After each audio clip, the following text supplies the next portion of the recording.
Cast, the only podcast designed for the families of those who are struggling with addiction and codependency. If addiction has rocked your household and you don't know where to turn to get support, then this podcast was built for you.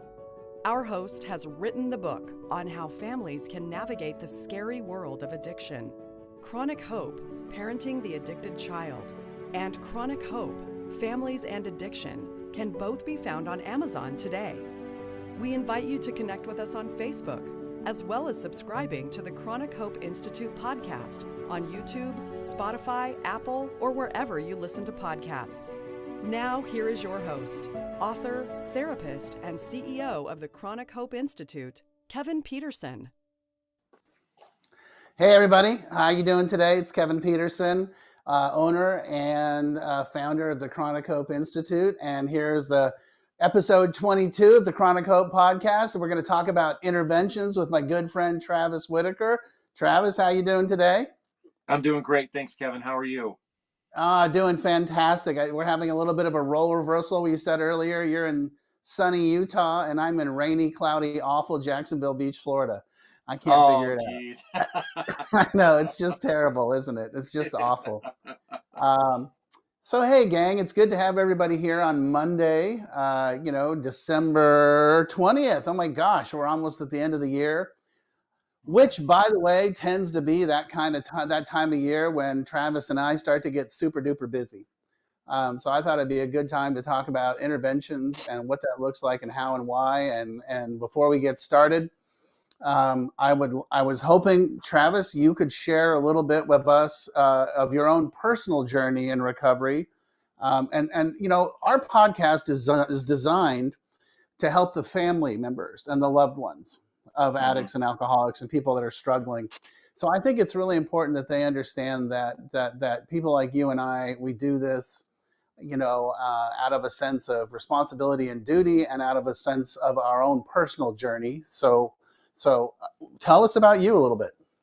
Yeah. So in April, I'll be coming up on 13 years of sobriety, which, is just an absolute blessing. And, what I want to do is kind of continue to pay that forward. I suffered for almost 13 years from an opioid addiction. I hurt my back playing basketball and, went to the doctor and, started getting things prescribed to me. It was first, Percocet and Loratab.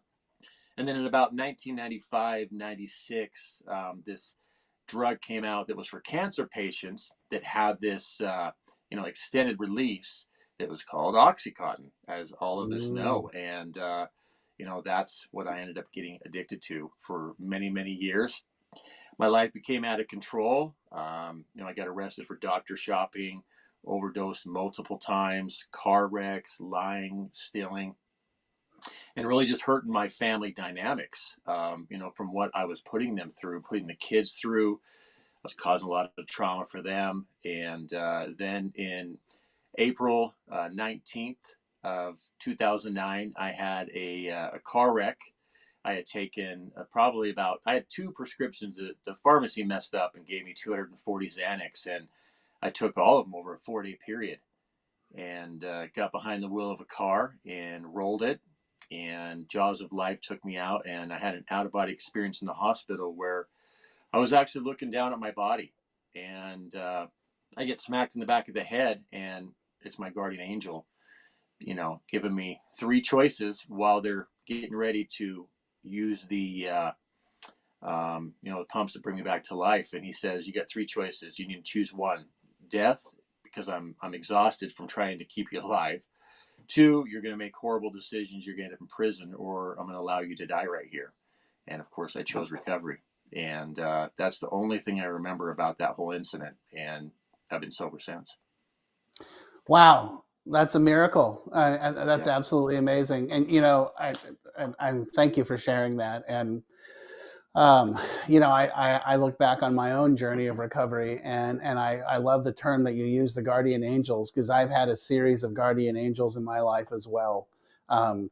Spiritual and physical, that people that have shown up and said, here's the deal, I'm going to help you, but you got to step up, and it's absolutely I mean, one was my father, who passed away this last July, but in August of 1990, he was like, "You're my only son and I love you, but this is over.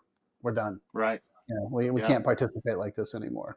And the irony is, at the same time, and because like our podcast is really about the family engagement, is that my mom was a prescription drug addict as well. And so we had that centerpiece to our family.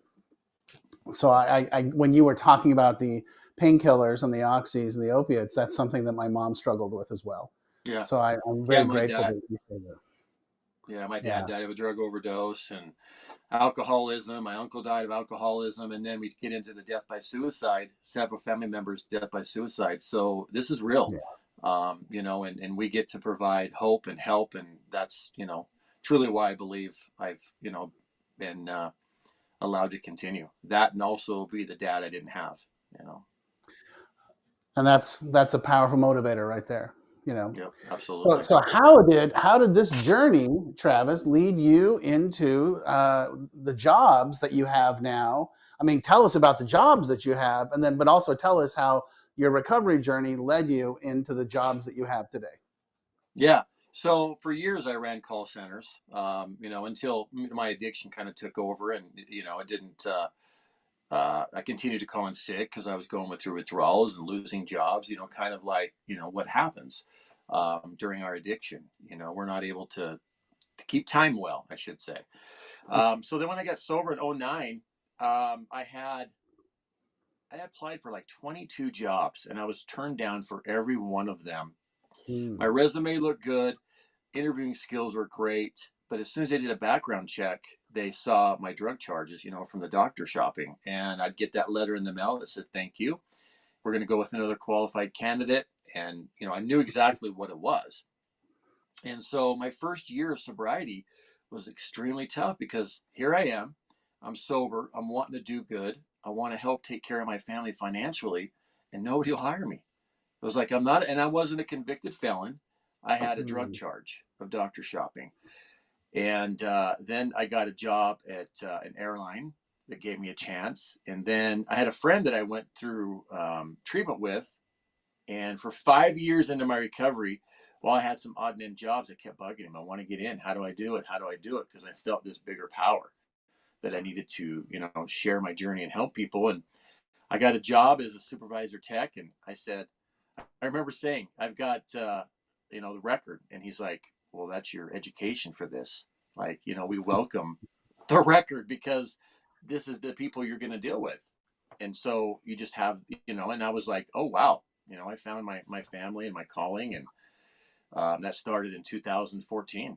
And, I went through a few different places, started out as a tech, and then admissions and marketing, and just kind of moved my way up. And along those times, doing interventions, and now I'm the president of and partner of business development at Akasha Recovery, and we're just outside of San Diego, California. And also, the Living Recovery Interventions, my own personal intervention company. Well, that's quite the full circle. That's pretty awesome. Or I guess the 180 may be more appropriate. Yeah, that's fantastic. Congratulations. Thank you. And I just want to remind anyone that's watching or listening, you are welcome to send us, if you're on Facebook Live, we would love it if you would send us some questions or comments, or tell us what's going on, what you're thinking. And we have a bunch of questions that we're going to ask Travis today, and then we're going to talk about that intervention concept and how that works. But if you have questions, we are here to help you as well. That's our whole goal, is to help the families that are struggling with the loved ones who are struggling with addiction.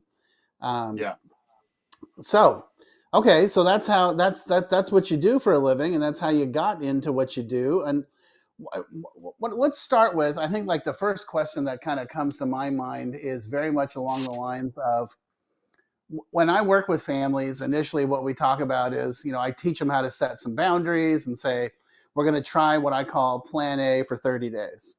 And we're going to hold boundaries in drugs and alcohol, work and school, and behavior at home.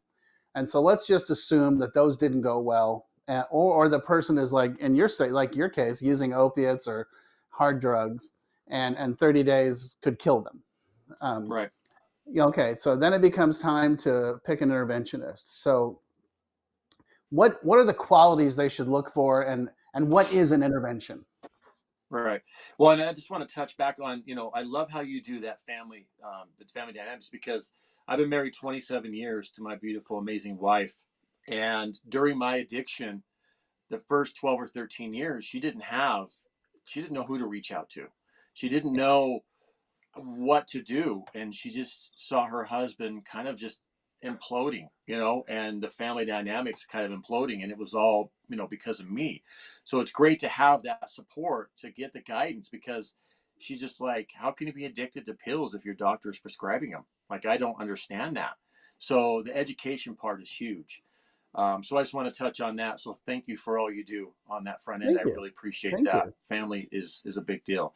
Now, to answer your question, interventions, when you get to the place that, your loved one is just out of control, we talk about the boundaries and setting the boundaries, but, when I was in my addiction, I was a boundary tester. You know what I mean? I constantly was pushing that envelope, because I was also a master manipulator. I was all about getting what I needed to get to stay from getting dope sick, you know. And if you've never gone through that, it's hard to understand. You really feel like you're going to die. And so that consumes your brain as I need this, and everybody becomes a resource, right? Yeah. Now, when you're reaching out to find an interventionist, I truly believe, and this is just me, because I've been through it and I understand the whole family dynamics. I think that's a key, and when I have a family call me, I want to know the history of the family. I want to know who that individual is closest to. I want to know, her mom and dad enabling? Who's the one enabling? Because it's always one of them that's either sneaking the money and thinking they're doing the right thing, or allowing them to live in the basement, and do what they want, no consequences, paying their cell phone, paying their car payments. So I want to first of all see if I connect with the family. Give them my website, at livingrecoveryinterventions.com. They can read a little bit about me, and then it's kind of just an interview process. Here's what I do. Also, what's the age of the person that you want to do an intervention on? I do a better job of, I'll be honest, 25 and up. That's Okay. my key um, demographics. 18 to 24, probably maybe somebody that could be a little younger or older, that could come in and do that. And then also, are they a professional? Because if they're a professional, do we want to do an invitational intervention where we invite them to sit down and have a family discussion because the family's concerned? Or do we do a surprise intervention? So there's all these key factors we have to play into that. So the family calls you, and so it sounds like you have like an interview process that you start with the information gathering, data Mm-hmm. gathering. Because a lot of the families I work with, what they want to know is, well, what does he do? What does an interventionist do? So Mm-hmm. walk us through each step. So the phone call, we go over what the situation is, what that looks like. And, as you know, when the families are calling me, we're at a place that we've got to get something set up pretty quick if I'm the right fit for that family. Mm-hmm. Because as you have said, every day is just kind of a ticking time bomb, and so we want to intervene as soon as possible. Family history, um, work history. I find out there's legal history. Do they have guns in the house? There's all these kind of things that we have to make sure that it's safe for everybody, and to set that intervention up. So okay, so you've gathered the data. Then what Mm-hmm. happens? So gather the data, and then we talk about, I send them out my contract, and then we said, where's the place we're going to do the intervention? Where's the family feel safe? I have a different map. I like to keep it at 5 or less in an intervention, because I Okay. don't want that person to feel too overwhelmed, right? And it's always Mm-hmm. the key people. Who does that who's that person connect to the most? I have them, I fly in, sit with the family for a few days. We go over and I have them write letters. And I always like to do an intervention from a place of love. That's just how I feel. When we're stuck in addiction, we're already beat down. We already feel horrible about ourselves. We don't need to pile on top of that. So we go through the letters, and I'll have brother, sister, read their letter first. I Mm-hmm. save who they're connected to at the very end. They're the ones that are going to ask them, if they'll accept the help. So we'll go through the letters, and the way I have the letters, I want them to bring up some of the history, some of the fun events that they've had with their loved one, what they miss about them, and of course, it's an emotional experience. And what I love about the letters is there's no interruptions because there's no eye contact, right? Mm-hmm. So that individual sits there and listens to each person go through the letters, talking about what they miss, what they love, talk about at the end the boundaries they're going to set, which is the hardest part, but they have to be on board with boundaries with me, because if not, we're going to continue to aid in helping them die. Then the last person, if it's mom that individual is connected to, or the wife, emotionally, I'll have them go through the letter, and at the very end, they'll ask them if they will accept this help. Now, we obviously want them to say yes, and I've got the treatment centers set up. We've got transportation set up. We've got all of that already done, whether they're doing insurance driven or cash pay. And then also, depending on what that person's needs are, I give them 3 of the best treatment centers, get them in contact with them, and then I have the family help choose what's best for their loved one, whether it's mental health focused, trauma focused, if there's bipolar involved or whatnot. And that's how Yeah. we go through the process. Got it. Got it. Got it. So, hey, one thing I realized is that we kind of skipped over a question that I had come up with earlier was, and I think this is really critical for the families that are watching this or listening to this. How do they know when it's time for an intervention? I mean, that I hear this a lot. Well, they're only going to get sober when they want to get sober. And what is that? And how I mean, Yeah. I hate that. That makes me so uncomfortable. It's like, no, Yeah. at this day and age with the kind of stuff we're dealing with, the fentanyl and the opiates, Scary. they'll die before that happens. So how does a family know when it's time to step in and call you? Well, we always talk about everybody has to reach their bottom. And as the longer I've been doing this, I think our goal now is to raise the bottom, right? So Yep. continue to provide resources, help for the family, rather than just letting them dig deeper. So when a family reaches out right there, and listening to their story, it's time for intervention. Like, you're reaching out to me. So you're scared. There's issues going on that it's out of control. They're not listening. And as we know, when families try to do this by themselves, all it is arguing, arguing and manipulation. And I've got this, and don't worry about me, and I'm okay. Right. So Mm-hmm. that's just part of the process, the addict kind of the behavior. So I talk to the family and go, I've been there. I get it. Okay. I understand. Right now, they're in a place where they don't know how to ask for help. They're kind of a Dr. Jekyll, Mr. Hyde is how I explained myself when I was in my addiction. They're 2 different people. You might see the one person one day and think, oh, I've got my son, my daughter, whoever back. They're doing great. The next day, they're just verbally abusive. They're not doing well. They're laying in bed. They're sick. So if you start losing jobs, money's disappearing, things are getting pawned, overdoses, things like that, interventions need to be involved immediately.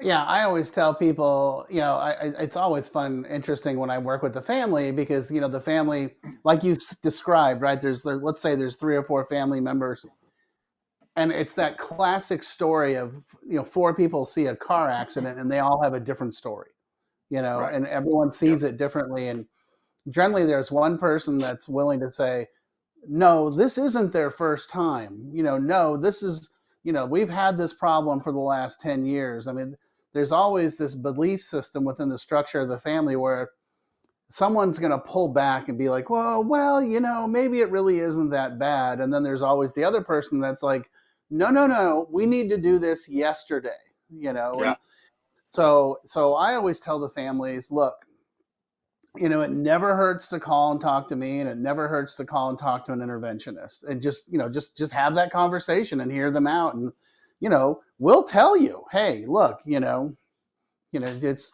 they like to hear the things we look for. Are they losing jobs? Is there money missing? Are they missing work? Are the kids being left at places? Or is there a series and a history of Yeah. issues, and that sort of thing? So And yeah, no, I get it. and I feel like my job is to just be honest and real with these families, and sometimes they're just like, well, I don't know, and this or that. And I'll finally get to the point, and this might seem harsh, but this is a reality. Are you prepared to bury your loved one? I mean, because it's the truth. This disease of addiction is not a joke. And you see people now, they're putting fentanyl and marijuana. Kids at parties and colleges are taking these pills that have fentanyl in them. This isn't a Yeah. joke. If you have a loved one that is not in the right place and is doing drugs, it's scary, and we need to get them help, because it's not going to continue to get better. It doesn't go away by itself. It does come up with the three options, and that's recovery, prison from doing something horribly, or they're going to pass away, and funerals are 15 to 20 grand. Then you got to look at the fact, and this is what I always tell family. The intervention, the goal is obviously to get the loved one to accept help. But at the end of the day, we're setting the boundary. We're setting the boundary that if something does happen, as a loved one, you've done everything you can to help them. And my goal, like you, is to also help that family. Once the loved one accepts the help, family has to be on board with getting therapy themselves, because when that person comes home, that family dynamics is not healed and not progressing in the right way. Yeah, I always say that if the family doesn't take when somebody comes to treatment, and after the intervention, if the family doesn't take that time to do their own sort of internal treatment program and change the family Yeah. system, we're really for the individual that's in treatment, it's really it's dangerous for them to come home to an unchanged family system. Yeah. Um, Yeah.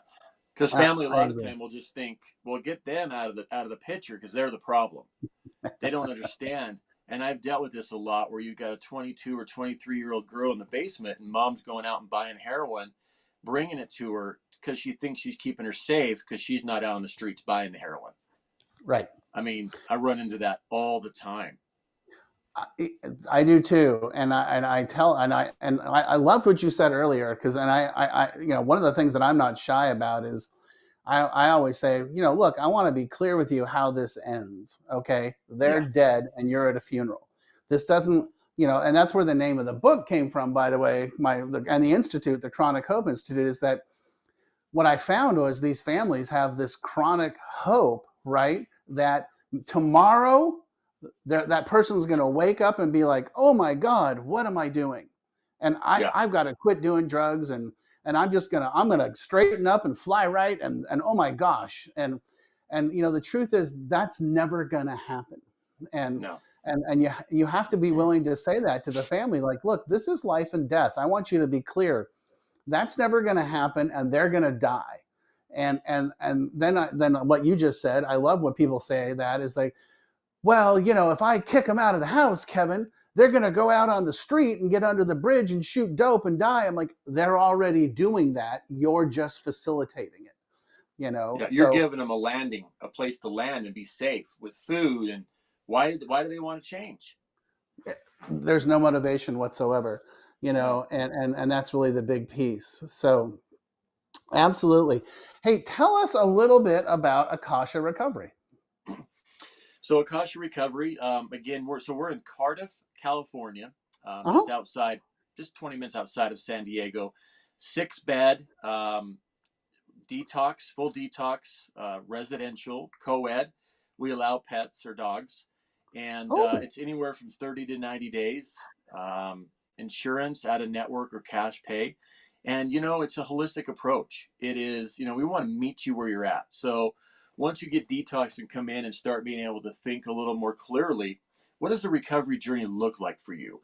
Whether it's your first time or your third time, my goal is I don't ever want to see you again unless it's in an alumni event. right?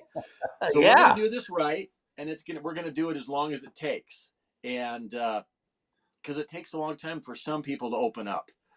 When I went to treatment, I spent 95 days, because the first 30 days it was all these other people that had been there a while Yeah. doing Hmm. their thing, and they were getting to graduate, and I just had to start feeling like, when do I open up?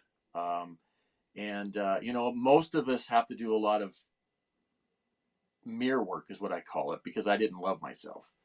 Yeah. Um, and I didn't know who I was when I went to treatment. And so, Hmm. you know, everybody, I think, could take this opportunity to do, a stint for themselves and figure out who they are. But, you got to open up about your trauma, and you got to open up because, as we both know, substance abuse is just that band aid of some underlying issues that have taken place. And you got to figure out, why do I continue to drink? Why do I continue to take pills? What is it about that makes me feel better? And we want to do some mindfulness and do a little, trauma work, and figure out what's going on, and how do we support you? Is it a 12-step base? Is it this? We want to get the family involved because it's a big deal. We need to get everybody on this path of healing. For me, I had to get my wife. Once I took care of me, then I had to go through and do work with my wife and my kids because I passed down some generational trauma through my addiction to them. I don't want them to pass that on to my grandkids. So I'm willing to do Right. whatever it takes to help them. And that's how I go into it with everybody that gives me a call. I'm the one that answers all the phones for Akasha, gives you guidance, explains the process and what we're going to do. Ron is the executive director. He's there every day. He's been a therapist for 25 years, very hands on. And again, 6 beds. So it's very intimate and you get a lot of one on one time. I love it. That's fantastic. Now, do Yeah, you guys also do like a family program? we do. Yep. We What's do. that We look do. like? We do it. We do it right. Well, we do it more individually right now, with Okay. the therapist on, over the computer and stuff, Zoom, because of COVID. It's changed things a little bit. Sure. So yeah. So as things, because we always want to make sure the client comes first and the client safety. So we don't want people in and out of the facility just during this time, but we make sure that they're involved. That's fantastic. And I think one of the key points that I just heard you say that I'm going to repeat and probably repeat over and over, people can bring their dog. You know, Yes, that is critical. I get asked absolutely. that question all the time. That's Yeah. that's fantastic. And we'll also do couples. So I've started experiencing this. Now, when I mean couples, so we had one that they were married, they Uh-huh. got addicted together, okay? They have kids together. So they're going to be in each other's lives forever. Right. So we'll take that chance. No, they don't share the same room, they have different rooms. People ask that all Okay. the time. But we want to see if, okay, they're going to be together. Let's see if we can heal this relationship because they have kids. Now, if it gets to where it's not healthy, we will refer one out, right? And Sure. split them up. But, they're going to be, if they're going to be together, let's try to make it work. And also, when I say couples, it's not that they met somebody in another rehab or things like that. No. It's they've been together before, they're married, they have kids, they're invested in each other. So I Yeah. think that's a Yeah. key thing too. Yeah, it's an established relationship, and Yeah, an addiction is a part of the family system, and it needs to be dealt with and handled. yeah, Yeah. No, absolutely. I get it. That's fantastic. That's. I Yeah, mean, I love it. It's wonderful. That's amazing. And yeah, because my belief system, I mean, like we talked about earlier, is that if we're not treating the family system while we're treating the individual, we're really missing a huge, significant piece of the puzzle. And right. and you know, I mean, it's really funny. I was at NATAP a couple of weeks ago, and I was talking to my friend Dr. Michael Barnes from the Foundry, who's one of the foremost family trauma addiction guys, and he and I were agreeing on the concept that this methodology that we've come up with of taking the one person that struggles with substance abuse and removing them from the family system for 30, 60, 90 days and then bringing them back and wondering why they relapse is insane. it doesn't make any sense at all. I mean, Yeah. if anything, what we really, if we could go back and do treatment all over again, we would say, give us the whole family. Yeah. Everybody's coming, and then You're going as here, you're people, going here, because yeah, yeah, what happened to me is that you come home. I've gone off and done a spiritual journey and done a lot of this different work, and then you come home and nothing's changed for that individual. right, So the past gets brought up and things get brought up and you haven't worked through them, and then the person that's in early recovery, it's just a lot to deal with because they think they're coming home to, okay, things are going to get better, let's move yeah, forward. yep, I'm no longer that person, I'm a new and improved person, but that family person's hurting. And I think that's why a lot of divorces, why there's just such a high relapse rate. My wife and I want her to get on and start talking more too, because that doesn't happen a lot. The two staying together and working through it, and trying our best to fix that family dynamics and that family system, which we've done. It's a process, and it's always going to be a work in process every day, but we're continuing to show up. And I know what I've done and I know what I've caused, and I own that, right? And I think that's the first thing. Now it's, how did I hurt you? How, what do we need to work through? I remember doing work with my son. I think it was like, I think I was 4 years in recovery. mm-hmm. And I remember sitting down, and the first thing he said is, "Do you love me?" And I was like, what do you mean? He thought that he was the reason why I was the way I was. Yeah, And I want to make that clear to anybody watching, or any kids watching that have adult, parents that are addicts. It's not your fault. You're not the reason why we use. It is our issues and our underlying trauma, our underlying, you know, defects, or however you want to put it. But it's not the kid's fault. And so yeah. I had to make sure he understood that it had nothing to do with you. But I didn't know that if we hadn't done the work. Makes perfect sense. And the only thing I would say, I think we're in agreement, but I actually am of the belief that people are addicts and alcoholics through their genetics, Mm-hmm. and I don't believe you can create someone into addiction.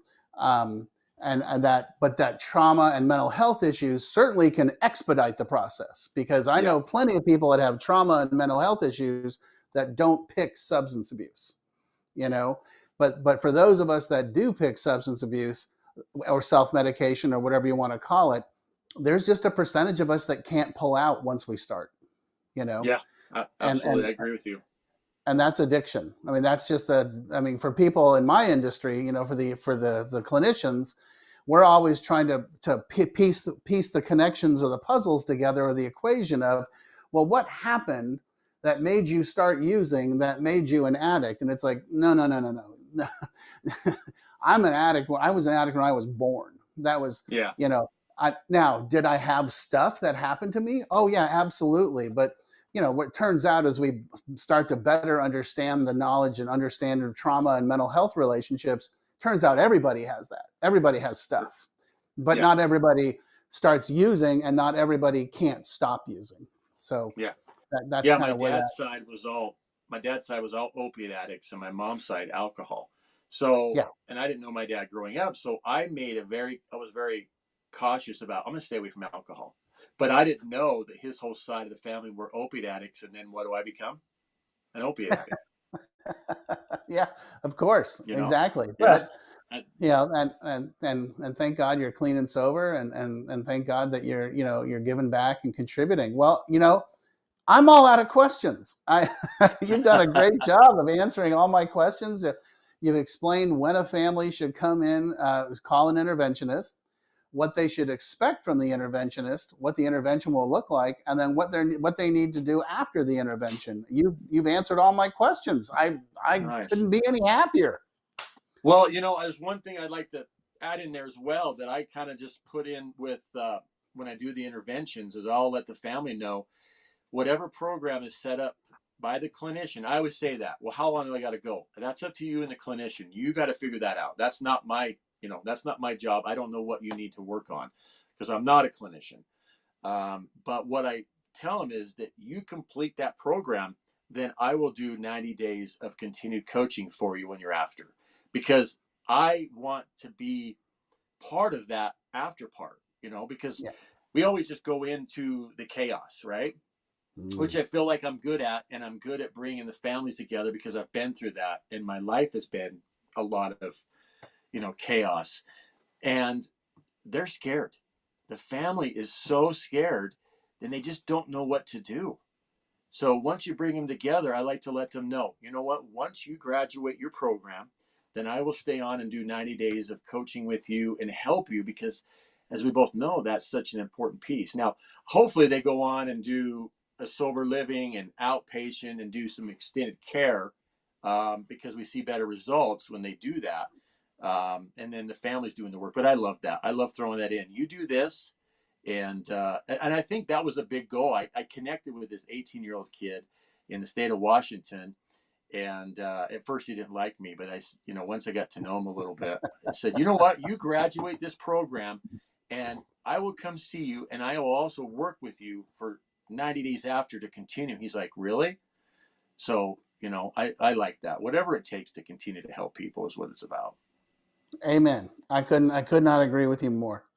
Yeah. And as a shameless self promotion item, the family, what that's why we offer both of my books for free, and we're currently on both the Chronic Hope books at chronichopebook.com are offered available right now for free, and we also offer a $97 course on family case management and it's something that the idea is that when you drop that person off at Akasha Recovery, now the Mm-hmm. family has something they can engage with and start to understand what's going on, and it answers a lot of their questions and really gets into the dynamics of what's going on within the structure of the family and why the family has to change. And they can do it at their pace, and they can do it at their time frame while their person is in treatment, and then hopefully have a successful reunification process. Yeah. So Yeah, I highly recommend look up, get those books. Like Kevin said, they're free, and look at what he offers. It's amazing, and it's needed. I think we all have a piece that's needed, and I talk about this all the time, but 2020 has changed, I think, the direction, and it's not something that's going to go away. I believe, and tell me if I'm wrong, but in 2020, I think alcohol sales went up 320%. I was You know, with the advent of, yeah. I mean, I was, I was half of me was amused and the other half of me was terrified when I saw all the things pop up on social media of hey, the liquor store is closed, but we'll come to you in an hour. We'll be there in Yeah. an hour. I was like, oh, that's not good. And then so many people were isolating, and so many people were not, engaging with others, which it was a double-edged sword. It allowed people to hide out and isolate, Yeah. but people that were part of families, it kind of forced them to all of a sudden you're home with this person 24/7. You're like, oh, you have a problem, Yeah. and we need help. So, Well, well, I and appreciate your time.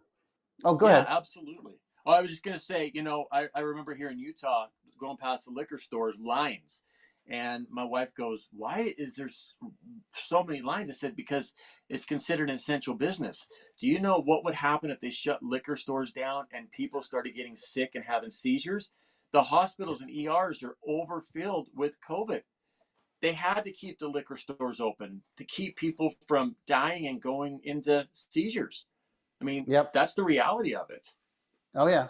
Yeah. Well, and I don't know if you remember in Colorado, initially the governor said, we're going to close the liquor stores and we're going to close the pot dispensaries. And within Oh, wow. 24 hours, he had pulled that back, and he's like, yeah, no, we're not going to do that. Yep. It's like, Yep. well, so Absolutely. I appreciate your time, sir. Thank you. Yeah, you bet. It's good to have you. And you know what I was thinking too, at some point, I would love here if your wife would be open to it. I would love to interview your wife about sort of to get her perspective on Oh, what it was yeah, all like. absolutely.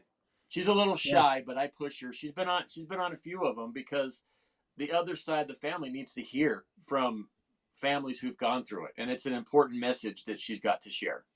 Yeah. Well, if Yeah. she's comfortable, I never want to make anyone uncomfortable. So, well, No. cool. In this setting, you do a great job, Kevin. I'm sure she'd be more than willing to do it. Okay, thanks. Fantastic. Well, I appreciate your time. Hey, gang, thanks for tuning in to the Chronic Hope podcast. We're going to do it again next month in January, and we're gonna have another special surprise guest. We'll start advertising who that's going to be and what that's going to be about. In the meantime, please go ahead and like the podcast and download the podcast. Give us a 5-star rating. Go to YouTube and catch us on YouTube and Spotify. We're the Chronic Hope Institute has a Facebook group, and we would love to have you as part of our Facebook group.